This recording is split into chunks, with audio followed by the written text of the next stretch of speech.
This area contains 36% of the world's population, a total of 2.6 billion people, but these are only 2 countries and only make up 8.2% of the land on Earth. 2 out of every 5 people alive today are living in one of these countries. How did China and India end up with so many people?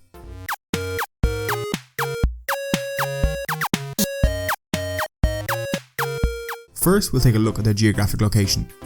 For a society to maintain large populations, they need access to water, good soil, and comfortable climate.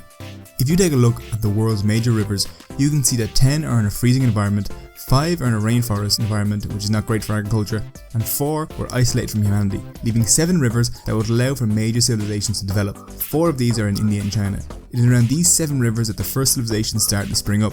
India has the Gangetic Plain, a 255 million hectare area that is one of the most fertile places on Earth. The Indus Valley is also an excellent agricultural zone that acted as a cradle for one of the world's first major civilizations. China has the Sichuan Basin, fed by the Yangtze River, the 3rd largest on Earth, and the North China Plains, fed by the Yellow River, the 6th largest on Earth. Both of these areas are able to produce abundant amount of food for the Chinese. Today they have some of the world's highest population density. These plains provided both civilizations with water and silt for agriculture, as well as rivers and trade for commerce. China alone has 50,000 rivers that are usable for agriculture. Compared to other early civilizations, China and India have a massive advantage. Egypt, outside of the Nile, was too dry and hot. The civilizations in Iraq suffered the same. Iran, being another ancient state, did not have access to a major river and so couldn't grow at the same rate. And unlike Egypt, China and India can rely on more than one river. The Mississippi River civilization was unfortunately isolated from most of humanity and arrived at a much later date than both the Chinese and the Indians. The whole genocide thing didn't help the Native American numbers either. Most of the world is not suited for dense settlement. Africa, Arabia, the Amazons, most of Canada, Alaska, Central Africa, Siberia and the Sahara Desert are all harsh to human life,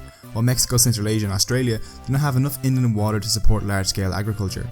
China and India are also located within the Tropic of Cancer and the Tropic of Capricorn, which when you look at a map seems to be the best area for human settlement. 20% of the world's arable land is within the borders of China and India. They are in the top 4 countries by arable land available. The US has a huge amount of land, but unfortunately disease and conquest destroyed its native population. It is still the 3rd most populous nation in spite of that, and most of Russia's land is too cold to support agriculture, leaving China and India as the countries with the best agricultural lands. India is 50% arable land compared to countries like Australia, Brazil and Russia, which are all below 10%. Because of this, India and China produce 50% of the world's rice and 30% of the world's wheat. Both of these regions were gifted with rice as a staple crop. If you want to sustain massive population growth, rice is the crop you would choose to do it. It provides more calories than any other crop field of the same size. Even today, it accounts for 1/5 of the world's calories. Rice is also labor intensive and requires large families to harvest, which encourages people to have more and more children. Areas of the world that produce rice have some of the highest population density. Europe, by contrast, did not have a staple crop as good as rice until the potato arrived from the Americas in the 1500s. After that crop arrived, the population in Europe soared.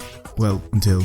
China and India also have excellent natural defences that help them defend from outside invasions and reduce warfare in the region. The Himalayas protect India from the north, the Thar Desert and the Indus River in the west, and jungles to the east. Any enemy coming in from the south would have to do so by ship. China has Siberia to the north, the Gobi Desert to the west, and the Tibetan Plateau to the south, and the Pacific guards its east. These natural borders may not have stopped all invasions from outsiders, but they did make it difficult. Finally, they have access to the Middle East and Europe. This allowed for trade like the Silk Road to bring in wealth and the exchange of ideas that civilizations in Oceania, Americas and Sub-Saharan Africa would have missed out on.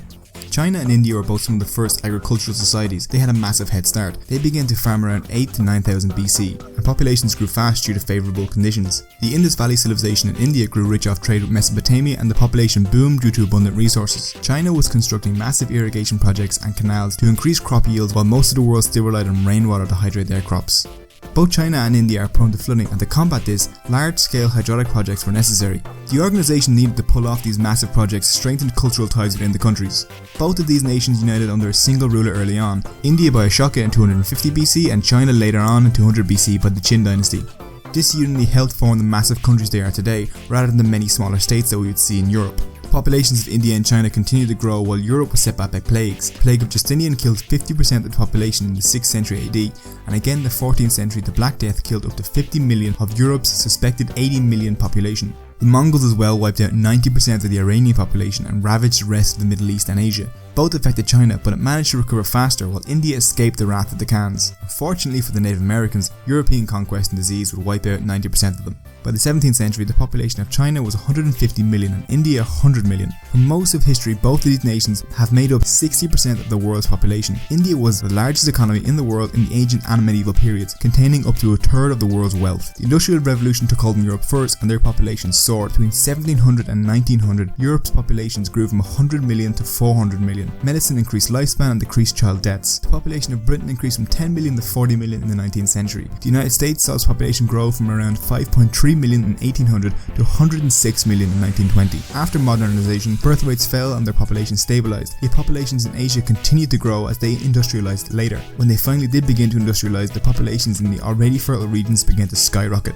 China's population rose from approximately 430 million in 1850 to 580 million in 1953, and now it stands at over 1.3 billion. The population of the Indian subcontinent, which was around 125 million in 1750, increased to 389 million in 1941. Today, India, Pakistan and Bangladesh are home to 1.6 billion people. During the 20th century, the Chinese leader Mao encouraged his people to have as many children as possible. This led to massive population growth up until 1978, when after Mao had died, the Chinese implemented the one-child policy. Indian culture has always included large families, and this tradition continued into the modern day, and after a forced sterilization campaign in the 1970s, some Indians are suspicious of family planning incentives. Some parts of the nation, though, do have birth rates on par with European nations now. Today, both China and India have populations higher than every other continent bar the one they are in.